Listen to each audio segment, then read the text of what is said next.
한 주일 동안 평안하셨습니까? 즐겁고 기쁜 안식일입니다. 오늘 안식일은 다른 날보다 더 즐거운 것 같습니다. 아침에 우리 경배와 찬양을 하는데 우리 청년들이 앞에 다 나와서 경배와 찬양을 하니까 얼마나 좋은지, 또 우리 성도님께서 얼마나 찬미를 열심히 하시는지 참 아침부터 은혜 받는 시간이었습니다. 오늘 저는 마가복음 5장 25절로 34절에 있는 말씀을 가지고 함께 은혜 받고자 합니다. 그 제목은 나를 찾아오신 예수님입니다. 우리 다 함께 마가복음 5장 25절 34절을 찾아서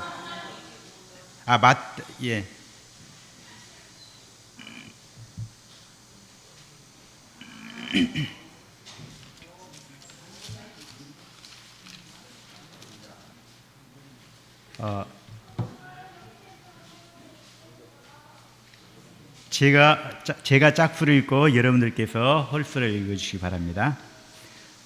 12해를 헬루증으로 앓는 한 여자가 있어 많은 의원에게 많은 교육을 받았고 이등으로도 다 확인하였으되 아무 효험이 없고 오히려 더 중하여졌던 차에 예수의 소문을 듣고 무리 가운데 섞여 뒤로 와서 그의 옷에 손을 대니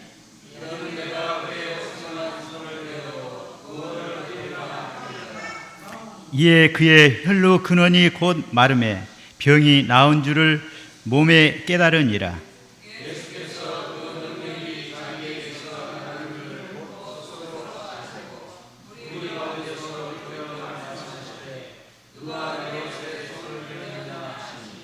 제자들이 여짜오되 무리가 에워싸 미는 것을 보시며 누가 내게 손을 대느냐 물으시나이까 하되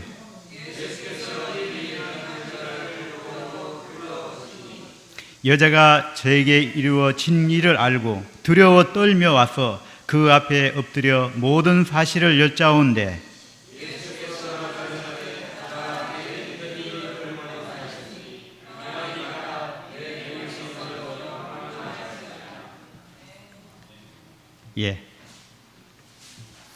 여기에 보면은 12년 동안 질병으로 고생하는 여인이 있었습니다.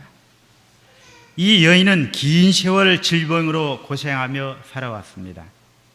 모든 재산을 병을 낫게 하여 다 드렸지만 불치병이라는 기막힌 선고를 받았습니다. 요즘은 의술이 좋지만 그 당시는 그렇지 못했습니다. 모든 것을 포기하며 살고 있는 여인에게 희망이 생기는 말을 들었습니다. 예수께서 불쌍한 병자들을 고치신다는 말을 들었을 때 희망이 생기게 되었습니다. 캄캄한 밤하늘에 한 줄기 빛이 보이는 것 같았습니다. 사람이 희망을 품고 산다는 것은 매우 중요합니다. 그 희망이 사람을 살릴 수도 있고 그 희망이 사라지면 죽을 수도 있습니다. 그렇게 중요한 희망의 근거를 어디에 두고 살아가느냐가 더 중요합니다. 우리는 희망의 근거를 재산은 모으는 일에 둘 수도 있고 또 높은 자리에 둘 수도 있고 인생을 즐기며 쾌락을 즐기며 사는 일에 둘 수도 있습니다.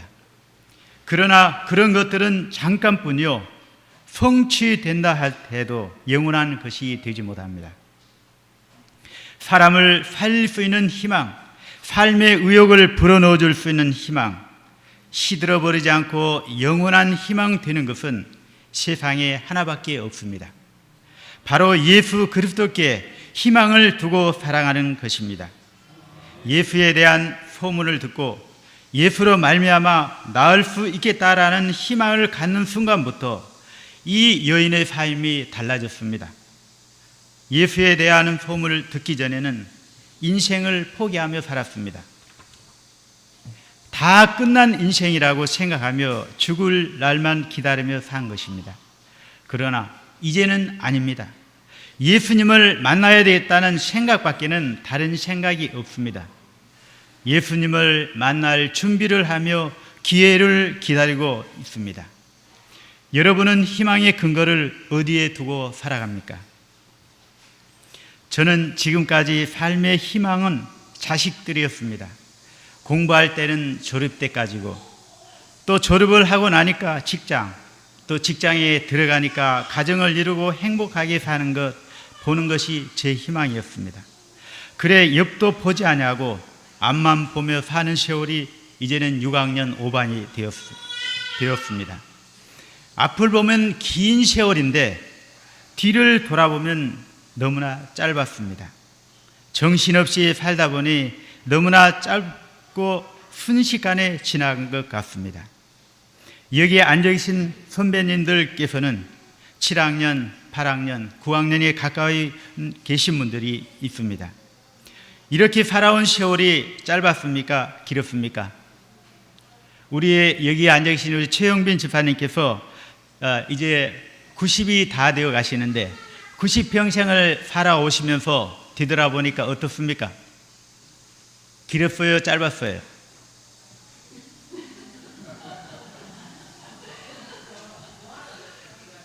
예, 아마 정신없이 살인이나 순식간에 지난 세월일 것입니다. 젊은 여러분들도 마찬가지입니다. 지금은 젊어 모르지만 지나고 나면 너무나 빠른 세월이라는 것을 알게 될 것입니다.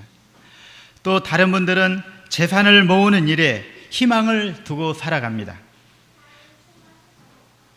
그들은 재산을 모은 즐거움 속에 죽는 순간까지 그렇게 살아갑니다. 또 좋은 집에 살기 위하여 희망을 두고 살아가는 분들이 있습니다.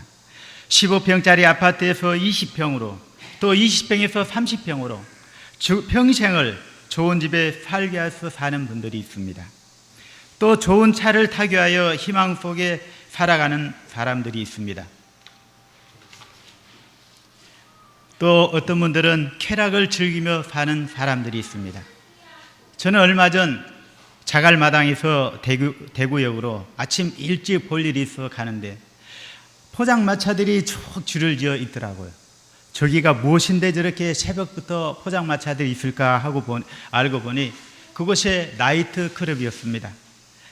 열심히 벌어서 밤새 먹고 마시고 춤추며 쾌락을 즐기는 사람들이 많다는 것을 보게 되었습니다. 사랑하는 성도님들, 우리가 이 세상에서 바라는 희망 다 이루며 건강히 오래 산 분들이 100세를 산다 칩시다. 돌아갈 때는 모든 것이 허무하고 이뤄놓은 것들이 여러분들을 지켜주지 못합니다. 그 모든 것 다 내려놓고 쓸쓸하게 가야 하는 것입니다. 저는 얼마 전 제2의 누님이 돌아가셨습니다. 어려서 함께 싸우고 또 철이 들어서는 가장 좋은 친구였고 어머님이 돌아가셨으면 어머니와 같은 존재였습니다. 내가 언제나 찾으면 그 자리에 있으면서 항상 반갑게 맞아주시고 걱정해 주신 누님이 돌아가시는 걸 보고 인생이 이런 거구나 하는 것을 깨닫게 되었습니다. 자식들이 있고 남편이 있고 동생들이 있어 누가 보면 외롭지 않았지만 병원에서 혼자 외롭게 돌아가는 것을 보면서 너무나 안타까웠습니다. 애지중지 키우는 자식들이 또 동생들이 이루어놓은 모든 것들이 가는 길에서는 아무도 지켜주지 못했습니다. 사람이 태어날 때는 어떻습니까? 태어날 때는 엄마, 아빠, 또 가족들이 다 한데 모여서 함께 기뻐하고 축하하면서 태어납니다. 그러나 돌아갈 때에는 혼자 외롭게 쓸쓸히 돌아가야 됩니다. 요즘에 요양병원이 많이 생겨서 노인들이 다 그것에 있더라고요. 사람이 죽을 때는 한 번은 정신을 차려서 숨을 거두는 그 순간 가족들을 찾는다는데 요즘에 병원에 있는 분들은 밤에 돌아가신 분들은 그렇지를 못합니다. 간호사들이 아무리 있어 잘해준다 할지라도 언제 죽는지 언제 죽은지 모르는 것입니다. 얼마나 외롭게 혼자서 돌아가겠습니까? 이렇게 인생은 허무함을 보고 깨달았습니다. 이제 정신이 들었습니다. 이제는 나의 희망을 바꿔야 된다는 것을 알았습니다. 세상의 삶 속에서 하늘로 바꿔야 된다는 것을 깨달았습니다. 그리스도 안에 살면서 세상의 무거운 짐으로 희미해진 하늘의 소망이 다시금 되살아나게 되었습니다. 여러분은 삶의 중심에 무엇이 희망의 근거가 되고 있습니까? 생각만 해도 힘이 솟고 살만 나게 하는 것은 무엇입니까? 오직 예수님 안에 나의 유일한 희망이 되게 하십시오. 예수님은 나의 전부가 되게 하시기 바랍니다. 세상의 온갖 근심과 걱정 보따리가 예수께 거는 희망 하나로도 완전히 해결된다는 사실을 믿으시기 바랍니다. 에어파는 무리 중에는 단 한 사람만이 믿음의 손으로 예수님의 옷을 만졌습니다. 무리 중에는 그 여인처럼 질병을 앓는 사람들이 있었을 것입니다. 그들은 몸으로는 예수님께 가까이 있었지만 그리스도의 능력과 자기의 필요를 연결시켜 주는 믿음이 없었습니다. 주님을 에워쌀 뿐 그 옷에 손을 대지 않았습니다. 그리스도의 주위에 밀려 다니던 사람들은 생명의 능력에 접해 있음을 깨달지 못합니다. 손을 내밀어 주님의 능력에 발휘되게 하지 않습니다. 오늘날 많은 사람들이 주님을 에워쌉니다. 그리스도의 것이라 말하며 겉으로는 그리스도와 가까이 있다고 말합니다. 그러나 주님께 손을 뻗쳐 생명의 능력에 접촉하지 않습니다. 믿음으로 가까이 가지도 않고 주님께로부터 생명과 고침을 받지 못합니다. 활력이 없습니다. 기쁨이 사라집니다. 세상 사람들과 다름없이 걱정하고 근심하며 살아갑니다. 이웃에게 나눠줄 사랑과 능력이 부족합니다. 이 시대에도 구경꾼 신앙을 지닌 사람들이 교회 안에 많이 있습니다. 구경꾼에게는 아무 일이 일어나지 않습니다. 그들은 그저 재미를 찾아 보러 다니는 사람들입니다. 분명히 알 것은 나도 구경꾼 신앙일 소유자가 될 수 있다는 것입니다. 교회를 아무리 오래 다녔어도 중요한 직분을 맡아서 일을 해도 또 헌신을 크게 하였다 해도 믿음으로 예수 그리스도와 접촉하여 나의 삶의 변화를 체험하지 않는 사람은 구경꾼인 것입니다. 나의 옛 성질이 그대로 남아있고 아직도 예수 안에 사는 것보다 세상 것들에 대한 소망이 더 많다면 나는 분명 구경꾼일 것입니다. 저는 오늘 아침에 기도력을 읽고 또 한 가지 깨달은 것이 있습니다. 오늘 아침에 기도력을 보니까 그리스도인과 교인과의 두 무리가 나오더라고요. 교인은 어떠한 사람이 교인입니까? 우리 한병일 장로님, 교인은 어떠한 사람이 교인입니까? 예, 교회 나온 사람이 교인입니다. 예, 우리는 다 두 무리에 속해 있습니다. 교인은 뉴스타트 활동을 잘합니다. 안식일을 잘 지킵니다. 교회에서 시키는 일을 잘합니다. 그런데 진정한 그리스도인은 사랑으로 봉사하는 사람입니다. 그 마음속에 사랑이 넘쳐 그 이웃을 내 몸처럼 사랑하라는 예수님의 사랑을 실천한 사람이 그리스도인이라고 했습니다. 여러분, 나는 정말 제7일 안식일 예수 재림교회 교인인지, 나는 제7일 안식일 예수 재림교회 그리스도인지 이 시간에 한번 생각해 보시기 바랍니다. 구경꾼과 여인의 차이가 무엇입니까? 예수님 앞에 나왔을 때 구경꾼은 구경만 하고 왔던 길로 다시 되돌아가는 것입니다. 여인은 병든 몸을 이끌고 연약한 마음을 가지고 왔지만 갈 때는 완전히 새 사람이 되어 구원받고 몸도 완치되어 갔다는 것입니다. 예수로 말미암는 치유와 회복을 경험합시다. 예수님 안에 누리는 진정한 삶의 변화를 경험합시다. 이제는 구경꾼으로서가 아니라 믿음으로 예수님을 만지는 사람이 됩시다. 여인이 병에 완치된 것은 예수님과의 표면적인 접촉에서가 아니고 예수님의 거룩한 능력을 붙잡는 믿음으로 말미암는 것이었습니다. 이런 믿음을 가집시다. 예수님의 능력을 붙잡는 산 믿음을 소유하시기 바랍니다. 그래야 사는 것입니다. 여인이 군중들 틈에 끼어 오시는 예수님을 기다린다 해도 반드시 가까이에서 만난다는 보증은 없습니다. 먼 발치에서 보고 끝날 수도 있습니다. 그렇게 되면 헛수고가 되는 것입니다. 모든 것이 숲으로 돌아갑니다. 길거리로 나온 것은 나의 결심과 의지가 작용했지만 예수님을 가까이에서 만나 병을 낫게 해달라고 구하는 것은 다른 차원의 문제입니다. 여인은 긴장하며 숨을 죽이며 예수님께서 자기가 서 있는 곳으로 오시도록 간절히 기도하며 서 있었을 것입니다. 그런데 현재 상황은 전혀 다릅니다. 밀리고 떠밀리는 상황, 제자들과 무리에게 둘러싸여 자기로 가까이 온다는 것은 다 틀린 일이었습니다. 여인이 거의 절망에 빠져 있을 때 예수께서는 무리들 사이로 가르시면서 그 여자가 있는 곳으로 가까이 오셨습니다. 예수께서는 그 여인을 보시고 일부러 여인이 서 있는 쪽으로 오신 것입니다. 여인이 옷자락을 만질 수 있는 거리 안으로 오신 것입니다. 얼마나 멋진 장면입니까? 정말 통쾌합니다. 아마 지금 그 여인이 그랬더라면, 우리가 옆에서 봤더라면 박수라도 치고 싶은 심동이 일어납니다. 우리는 또 삭개오와 예수님과의 만남을 잘 알고 있습니다. 삭개오는 세리로서 모든 사람이 손가락질하며 그를 멀리하며 그가 오면 피하는 사람입니다. 그는 친구 하나 없습니다. 누구 하나 마음 털어놓고 이야기 나눌 수 있는 친구 하나 없는 외로운 사람이었습니다.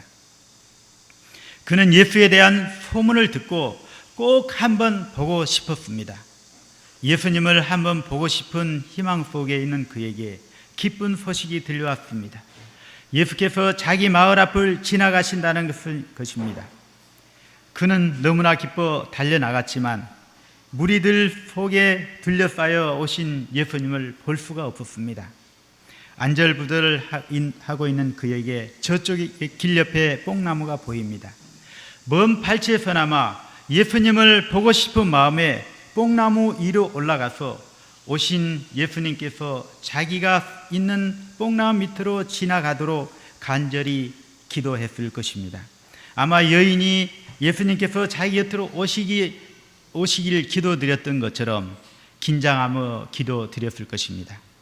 이 광경을 보고 계신 예수님께서는 무리들을 해치시고 뽕나무 밑으로 오셔서 뽕나무 위에 앉아있는 삭개오에게 삭개오야 내려오너라 부르십니다. 이 얼마나 멋진 장면입니까? 그때 삭개오의 마음이 어떻게 하겠습니까? 그분의 얼굴 한번 보고 싶었는데 이게 웬일입니까? 자기 이름까지 하시고 부르시는 예수님이십니다. 언제 한번 만난 적도 없는데, 언제 내가 누구인지 말한 적도 없는데, 모두들 자기를 전염병에 걸린 사람처럼 피하고 상종도 않는데 사랑의 눈빛으로 바라보시면서 부드러운 음성으로 부르시고 계신 예수님, 아마 삭개오는 심장이라도 멈춰버릴 것 같은 심정이었을 것입니다. 여러분, 예수님은 이러하신 분입니다. 나를 먼저 알아보시고 찾아오신 분입니다. 나의 사정을 다 알고 계신 분입니다. 나의 필요가 무엇인지를 알고 계신 분입니다. 집을 나간 탕자가 돈 다 허비하고 거린이 되어 힘없이 비틀거리며 아버지 집으로 오고 있는 것을 모든 사람들은 모르지만 부모는, 아버지는 거리가 먼데도 알아보시고 맨발로 뛰어나와 냄새나는 아들을 끌어안고 입맞추며 맞이하십니다. 그분이 바로 하늘 우리 아버지이십니다. 오늘 예수님께서는 우리가 만질 수 있는 가까운 거리로 지나가고 계십니다. 예수님을 피하여 도망하지만 않는다면, 예수님 시야에 들어오기만 하면 예수님께서는 나를 알아보시고 나에게로 오셔서 나의 필요를 채워주실 것입니다. 여러분은 지금 내 앞으로 지나가고 계신 예수님을 어떻게 하시겠습니까? 이것이 오늘 나의 명상의 주제가 되시기 바랍니다. 주님은 오늘도 나를 사랑하십니다. 아니, 이 세상 끝까지 나와 함께 계시겠다고 마태복음 28장 20절 말씀하십니다. 어느 분 한번 찾아주시겠습니까?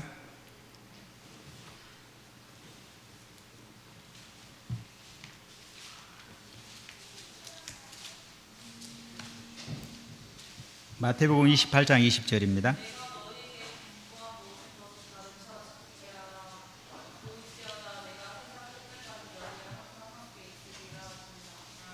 아멘.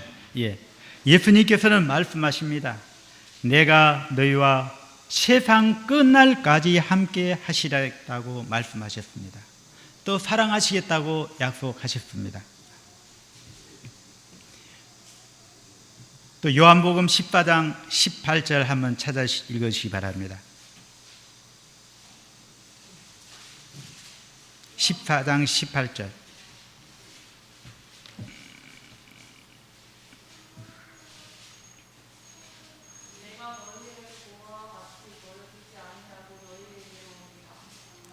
예. 예수님께서는 우리를 고아와 같이 버려두지 아니하시고 너희에게 오리라 꼭 약속하셨습니다. 하나님께서는 우리를 버리시지 않는다고 약속하셨습니다. 분명히 우리에게 오신다고 약속하셨습니다. 우리는 오늘 주님의 사랑을 다시 한번 만져봅시다. 주님의 사랑을 다시 한번 맛보시는 여러분들이 되시기 바랍니다. 하나님의 사랑을 오늘 찬양하는 안식일 하루가 되시기 바라면서 오늘 말씀을 마치겠습니다.